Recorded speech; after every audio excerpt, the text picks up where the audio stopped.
Hej så, og velkommen til en Tænkehatten video. I dag så skal jeg reagere på græs, der gror, fordi reaktionsvideoer er populære, så altså jeg vil også være med. Jeg vil sgu også være med. Jeg vil også have nogle af de visninger. Så det er planen for i dag. Jeg skal reagere på græs, der gror. Det bliver sjovt. Lad os komme i gang. Ja. Indtil videre er der ikke sket så meget. Jeg sidder sådan der med der på det spændende. Det er, når man kan se de første græsstrå, det er jo altid det spændende.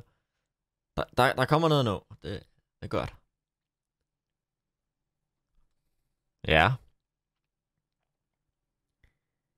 Ja, det gror. Det begynder at... Nu kan man godt se, at der er græs, så det er jo... Det er sådan set den fantastiske del af hele det her eksperiment, jo, den her reaktion. Det er græs. Så det er flot græs. Meget flot græs. Ja. Det er langt. Det er mega langt. Nu, det falder. Og så rejser det sig op igen. Det er sådan, nu falder det. Det falder. Nej, det rejser sig op. Det falder bare roligt. Det falder, drenge og piger. Nu kan man se det. Det rejser sig op igen. Det er som om græsset ikke er helt klar til at dø nu. Kom så. Ingen mere. Du kan godt. Please ikke op. Ja, den gjorde det. Kæft, hvor er det godt. Det her, det er underholdning. Så vokser det. Og det vokser. Så er der et andet klip, hvor græsset lige dør kort igen. Så får det lige noget liv igen. Det er sådan en spark af energi. Jeg ved ikke helt, hvad det er. Hvorfor sker det?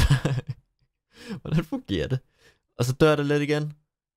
Kan græsset lave et comeback? Det bliver spændende at se. Nej, det ser ikke sådan ud. Græsset er dødt. Ja. Desværre græs. Du er færdig. Det er trist. Græsset er dødt. Ja.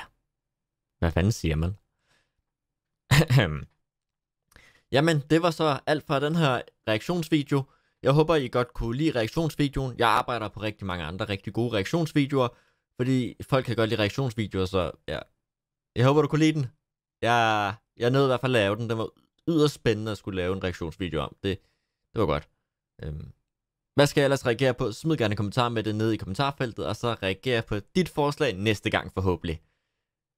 Klik på subscribe-knappen, og ram like-knappen, og så ja. Tak for i dag.